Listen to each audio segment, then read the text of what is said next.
Alô galera, espero que todos estejam bem, com saúde, que a família esteja bem nesse período de pandemia de Covid. Eu vou fazer pequenos vídeos das aulas, como eu disse para vocês anteriormente. E nesse aqui especificamente, eu vou começar a falar sobre o sistema imunológico. Vou falar das células que compõem o sistema imunológico, tá? Dos órgãos. E qualquer dúvida, vocês vão anotando para a gente tirar quando for aula síncrona. Quando for aula síncrona, são termos que a gente já está se acostumando a usar. Então, como eu falei já para vocês na primeira aula, no nosso primeiro contato, vocês podem estudar por qualquer referência de imunologia, de imunobásica, de microbiologia, né, de microbiologia médica. Qualquer uma dessas tem um capítulo de imuno e pode servir como base, mas eu também vou deixar o material para vocês, um material mais básico sobre tudo aquilo que a gente vai ver.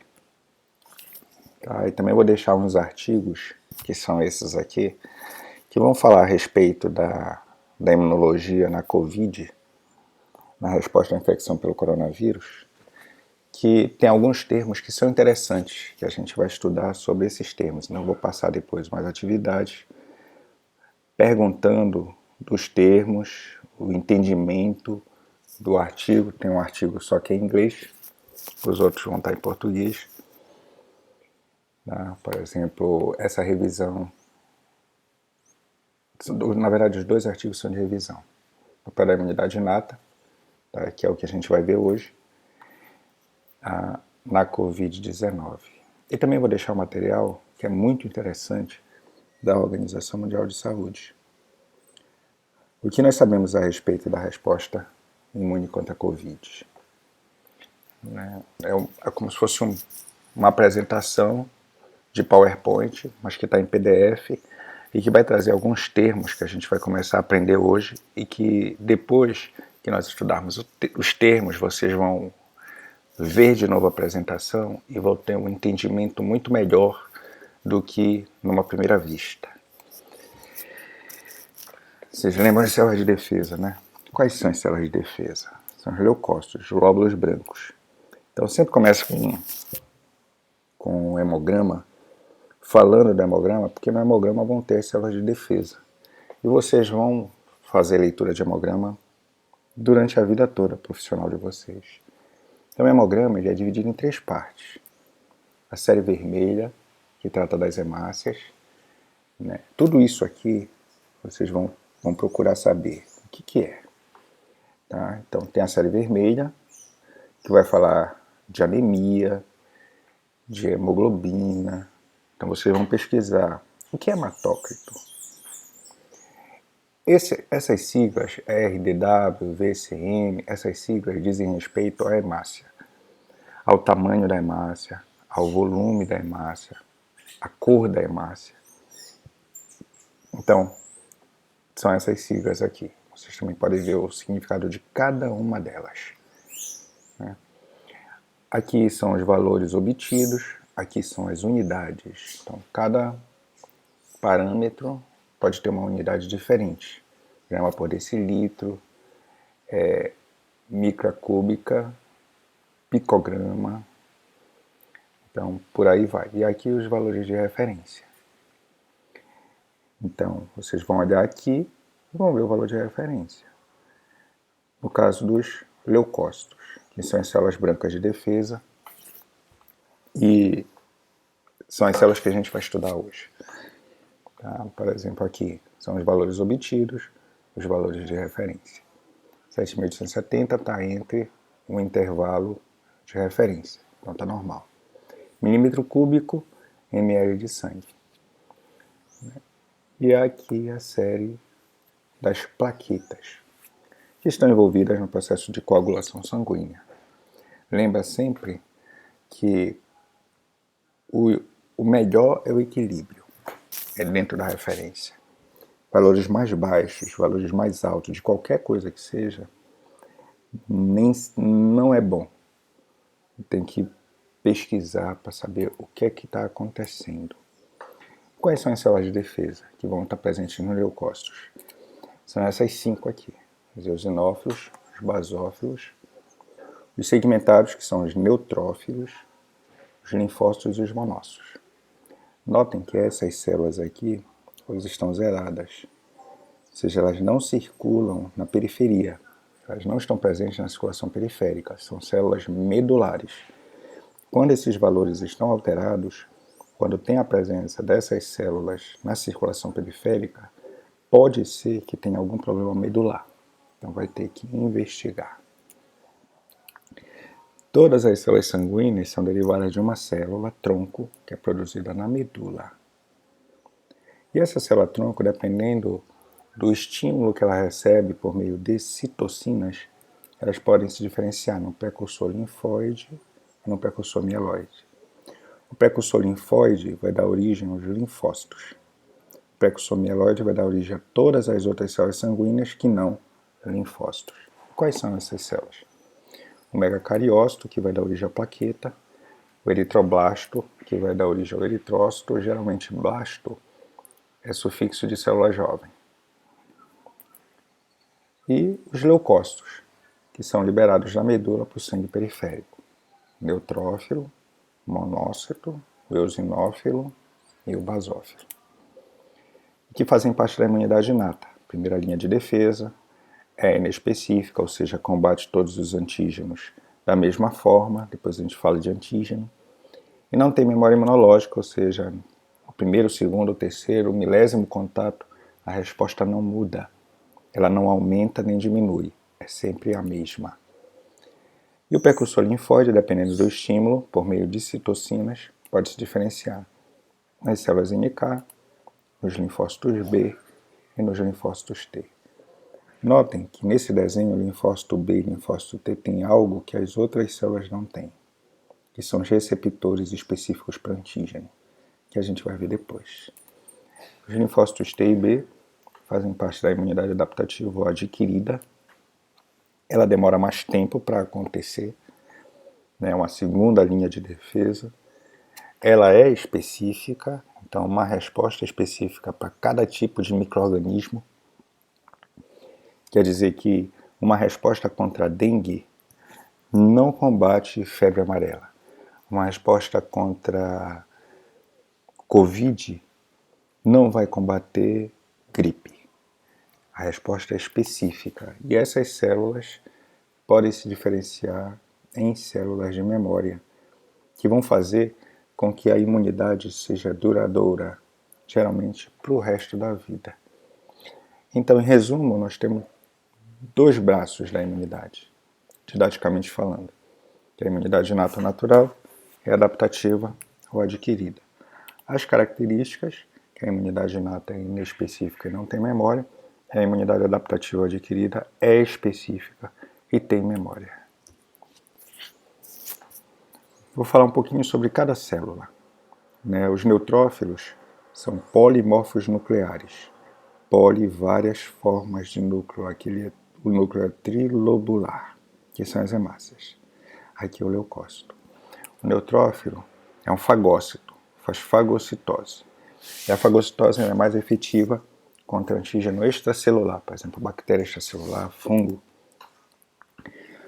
Por exemplo, Neisseria gonorreia, que causa a gonorreia, uretrite gonocócica, é um diplococo, duas bolinhas, 2 cocos, diplococos, gram-negativo, aqui é representado de vermelho, que causa a uretrite gonocócica. Se pegar esse pus, fizer uma lâmina, uma coloração de gram, vão aparecer aqui os polimorfos nucleares, os leucócitos, os neutrófilos, e aqui essas bolinhas pequenas são os diplococos gram-negativos. Os monócitos, que tem esse núcleo em forma de rim, de feijão, também são fagócitos, como os neutrófilos, também combatem uma eficácia maior extracelular. Não quer dizer que não combate intracelular como o vírus. Também combate, mas a eficácia maior é contra a extracelular. quando esses monócitos migram para o tecido, vão se diferenciar em macrófago. Essas duas células têm a mesma origem. Tá? O macrófago tecidual é o monócito sanguíneo. O eosinófilo, ele já é importante para combater o minto. Por exemplo, o verme. Então, quando você tem verme, o eosinófilo ele tende a aumentar no hemograma.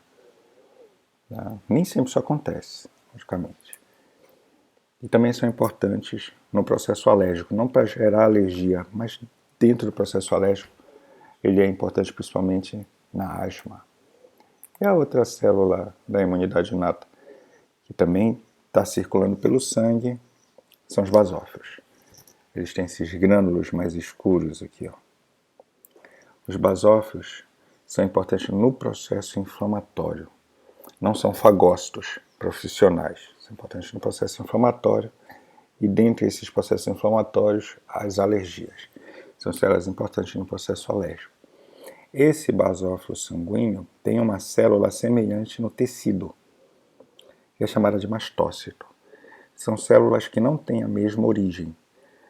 São células de origens diferentes, mas que desempenham as mesmas funções, praticamente as mesmas funções. Assim como no basófilo tem esses grânulos pretinhos, nos mastócitos também tem os grânulos pretinhos. E quando se faz um corte em microscopia eletrônica de transmissão, os grânulos aparecem assim, escuros. São ricos em substâncias vasoativas, e uma delas é a histamina, que aumenta a permeabilidade vascular. Os outros componentes da imunidade inata são as barreiras epiteliais, pele e mucosa, o sistema complemento, que faz a lise celular, isso aqui é a representação da bactéria, essa é a representação do sistema complemento. O sistema complemento é formado por um conjunto de proteínas que fazem parte da imunidade inata e que são importantes para eliminar principalmente antígenos extracelulares. E as células NK, que é uma população de linfócito que não é da imunidade específica, que é da imunidade inata, não tem memória e que são importantes para combater célula infectada por vírus e células tumorais. Essas células infectadas por vírus, vocês perguntam, podia ser o corona? Claro que sim, qualquer vírus. E ainda tem outros componentes da imunidade inata, já falamos da barreira física, da pele, da mucosa, tem o epitélio mucociliar na traqueia, tem a lisozima que quebra a parede de bactéria, principalmente gram-positiva, na lágrima, na saliva, no colostro, no leite materno. O pH ácido do estômago acaba sendo importante para a defesa, o pH ácido da vagina também é importante para a defesa. Então, existem vários componentes que formam o sistema imunológico. Né? E para finalizar essa aula, a gente já vai definir alguns termos, que são imunocompetência, imunodeficiência e doença autoimune. O que seria imunocompetência? Seria o indivíduo que tem uma imunidade normal. Normal é relativo. Tá? Cada um tem o seu normal, cada um tem a sua imunidade, cada um tem a sua constituição genética, cada um é um. Então as pessoas não adoecem da mesma forma, com a mesma gravidade, não se recuperam da mesma forma. Tá? Mas se o indivíduo não adoece com frequência, as doenças não tendem a ter um curso grave, é um indivíduo que tem uma imunocompetência. Se ele apresenta alguma deficiência no sistema imunológico, tá? Ele tem uma imunodeficiência, como por exemplo no caso dos indivíduos que são infectados pelo HIV. Eles vão ter uma baixa de imunidade, vão ter uma imunodeficiência. Nem sempre quando a imunidade ela baixa, vamos dizer assim, ela baixa, o indivíduo está imunodeficiente. Pode ser que seja uma deficiência momentânea, pode ser emocional, está envolvido com o emocional. Mas em outros casos não. A imunodeficiência ela pode ser congênita. O indivíduo pode nascer imunodeficiente, ele pode adquirir imunodeficiência, como no caso da AIDS. E a doença autoimune é aquela em que o indivíduo ele tem uma imunidade que agride ele mesmo. Então, auto é próprio. Então, uma doença autoimune é quando tu montas uma resposta imunológica contra algo que é teu, algo que é próprio.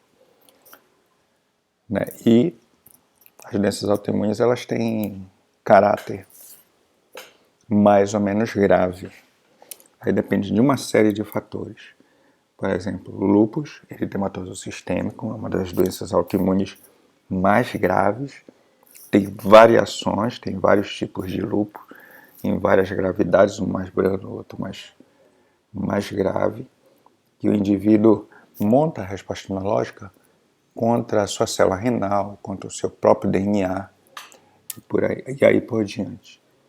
Uma outra doença autoimune é a artrite reumatoide, e uma outra doença autoimune é a diabetes tipo 1, em que tu montas uma resposta contra a idiota beta no pâncreas. Tu acaba destruindo a célula que produz a insulina. Tem cura? Não, não tem cura. Nenhuma doença autoimune tem cura. Tem controle. Então se controla a doença autoimune com corticoide, que também é algo que vocês vão pesquisar, que são corticoides, o que eles fazem, como é que eles atuam, qual o perigo de se usar corticoide, qual o perigo de se fazer uma terapia com corticoide, se parar abruptamente, bruscamente, o que é que acontece. E drogas imunossupressoras que o indivíduo vai ter que tomar para o resto da vida. E a infecção por herpes, só para a gente ter uma ideia, infecção por herpes simples no imunocompetente, a infecção por herpes simples no imunodeficiente. A catapora, que é a manifestação primária do vírus da catapora, do varicela, no indivíduo imunodeficiente, ele reaparece como cobreiro, como zoster. Então, quando o indivíduo aparece com uma infecção por herpes grave, com uma infecção de cobreiro grave, suspeita de imunodeficiência, assim como o sapinho, que é essa manchinha branca bem aqui, é uma candidíase causada pela Candida albicans. Ela aparece desta forma, ou no canto da boca, quando o indivíduo é imunocompetente. Ele tem alguma baixa na imunidade, seja porque é criança, não tem uma imunidade desenvolvida, ou alguma situação, tá? A cândida pode aparecer com sintoma, mas no imunodeficiente, a candidíase já é mais grave, já é não só oral, como por exemplo esofágica. Então, além de tomar conta da mucosa oral, vai tomar conta do sistema digestório também. Vai atingir o esôfago. Então, o indivíduo que tem, por exemplo, HIV e tem candidíase esofágica, ele tem AIDS, independente de qualquer outro parâmetro, porque existem parâmetros que definem AIDS. Uma é o indivíduo ter HIV e ter candidíase esofágica. Então, pessoal, era isso. Qualquer dúvida, só mandar pra gente. Grande abraço.